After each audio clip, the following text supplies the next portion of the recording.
नमस्कार विद्यार्थी मित्रांनो, या व्हिडिओमध्ये आपण वेळ वाचायला शिकणार आहोत आणि तुम्ही अशा प्रकारचं काट्यांचं घड्याळ तर नक्कीच बघितलं असेल।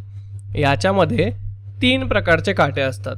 तर हा आहे पहिला काटा आणि जो असतो सगळ्यात छोटा आणि सगळ्यात जाड काटा आणि तो आपल्याला तास दर्शवतो, म्हणून त्याला तास काटा असं म्हणतात। आता याच्या पुढचा काटा आहे तो म्हणजे मिनिट काटा। तर मिनिट काटा हा अशा प्रकारे लांब काटा असतो आणि तो आपल्याला मिनिट दर्शवतो। आणि त्यापुढे आहे आपल्याकडे सेकंद काटा। तर सेकंद काटा आपल्याला या घड्याळावरचे सेकंद दर्शवतो। तर अशा प्रकारच्या घड्याळाचे नेहमी 60 समान भाग केलेले असतात आणि हे 60 समान भाग म्हणजेच प्रत्येक भाग आपल्याला 1 सेकंद दर्शवतो। आता आपल्याला या घड्याळात सुद्धा बघता येईल की हे घड्याळ बघा बाजूला ते सुद्धा 1-1 सेकंदाने पुढे पुढे पुढे पुढे सरकत आहे आणि ज्या प्रकारे या घड्याळात दिसते आहे त्याच प्रकारे हा सेकंद काटा सुद्धा या घड्याळामध्ये फिरताना अशाच प्रकारे टिक टिक टिक टिक अशा प्रकारे 1-1 सेकंद पुढे पुढे सरकत असतो आणि हे घड्याळ चालत असते। आता तुम्ही मला सांगा, जेव्हा हा सेकंद काटा हा एक पूर्ण फेरी मारतो तेव्हा किती मिनिटं पूर्ण होतात? बरोबर, हा सेकंद काटा जेव्हा एक पूर्ण फेरी मारतो तेव्हा 60 सेकंद म्हणजेच 1 मिनिट पूर्ण होतं आणि 1 मिनिट पूर्ण झाल्यानंतर हा जो मिनिट काटा आहे निळ्या रंगाचा हा अशा प्रकारे 1 मिनिटाने पुढे सरकतो आणि आपल्याला घड्याळामध्ये किती मिनिटं झाली आहेत हे अगदी योग्यरित्या बघता येतं। आता आपण बघूया की हे घड्याळ अशा प्रकारे फिरत असताना जेव्हा 1 मिनिट पूर्ण होतो तेव्हाच आपण असं म्हणू शकतो की तेव्हा 60 सेकंद पूर्ण झालेली असतात आणि जेव्हा 1 तास पूर्ण होतो तेव्हा 60 मिनिटं पूर्ण झालेली असतात। तर बघा, 1 तास बरोबर 60 मिनिटं आणि अशा प्रकारे घड्याळावर 1 ते 12 असे अंक असतात। आता तुम्ही मला सांगा, 1 ते 12 अंक असताना आपण जेव्हा 60 मिनिटांसोबत अशा प्रकारचे हे जे 12 आकडे आहेत याचा भागाकार करतो तेव्हा आपल्याला 5 मिनिटं किंवा 5 हा भागाकार मिळतो। म्हणजेच याचा अर्थ काय की प्रत्येक 2 अंकांमधलं अंतर हे 5 मिनिटं असतं। आता ते कशा प्रकारे? तर जेव्हा मिनिट काटा हा 12 पासून इथे 1 पर्यंत आलेला असतो तेव्हा तो 5 मिनिटं पुढे गेलेला असतो आणि तो अशाच प्रकारे इथे 5 मिनिटं, मग पुढे 5 मिनिटं, पुढे 5 मिनिटं अशा प्रकारे पुढे पुढे पुढे जात असतो। तर बघा, आपल्याला इथे एक वेळ दर्शवलेली आहे आणि आता आपण हे उदाहरण नीट समजून घेऊया। तर हे घड्याळ आहे ना, हे घड्याळ नीट बघा आणि इथे बघा, इथे आपण समजून घेऊया की सर्वप्रथम तास किती आहेत या घड्याळामध्ये ते समजून घेऊया। तर जर हा तास काटा 2 अंकांच्या मध्ये असेल तर आपल्याला लहान अंक निवडायचा आहे। म्हणजेच हा तास काटा इथे 3 आणि 4च्या मध्ये आहे, म्हणजेच आपल्याला इथे 3 तास एवढे पकडायचे आहेत, म्हणजे आपल्याला लहान अंक निवडायचा आहे। तर या घड्याळामध्ये 3 तास आणि किती वाजले आहेत हे बघूया।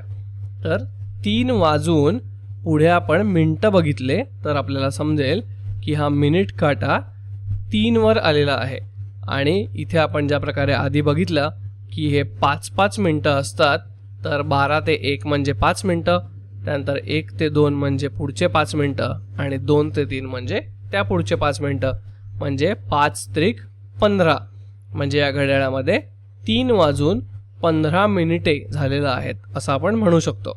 आणि हा सेकंद काटा कितीवर आहे ते सुद्धा आपण बघूया। पण त्याआधी जर हा मिनिट काटा 3 वर नसेल किंवा 15 मिनिटं झालेली नसतील तर समजा आपण एक वेगळं उदाहरण घेऊन बघूया। तर समजा आपण इथे हा 3 पेक्षा हा मिनिट काटा थोडासा वरती घेतला आणि बघू, जर मिनिट काटा 2 आणि 3च्या मध्ये असेल तर त्याने ज्या अंकाला मागे टाकले आहे तो अंक घ्या। म्हणजेच हा मिनिट काटा 12 पासून निघाला आणि पुढे पुढे पुढे पुढे जात 1 वर आला, मग 2 वर आला, मग तो पुढे पुढे जाऊन आता 3च्या दिशेने चाललेला आहे। तर त्याने कुठल्या अंकाला मागे टाकलं? बरोबर, त्याने 2 या अंकाला मागे टाकलेला आहे आणि म्हणून आपण पहिले 2 गुणिले 5 हे करूया आणि आपल्याला कळेल की 2 गुणिले 5 बरोबर 10 मिनिटं आणि त्यापुढे हा कुठल्या आत्ता मिनिटावरती आहे, तर तो आहे 1, 2 आणि 3, म्हणजेच 10 मिनिटानंतर 3 लहान रेषा आपण इथे बघू शकता. तर या 3 लहान रेषा म्हणजेच हे 10 मिनिटं 1, 2, 3, 4, 5, 6, 7, 8, 9, 10, 11, 12 आणि 13 म्हणजे या घड्याळामध्ये 3 वाजून 13 मिनिटं झालेली आहेत. आणि आता आपण सेकंद बघूया. तर घड्याळातला प्रत्येक लहान भाग हा 1 सेकंद दर्शवतो. म्हणजेच आपल्याला इथे समजू शकतं की सेकंद काटा जर 10 वर असेल तर आपण थेट अशा प्रकारे म्हणू शकतो की या घड्याळावरचे 10 गुणिले 5 बरोबर 10 वर असताना सेकंद काटा 10 गुणिले 5 बरोबर 50 सेकंद दर्शवत आहे.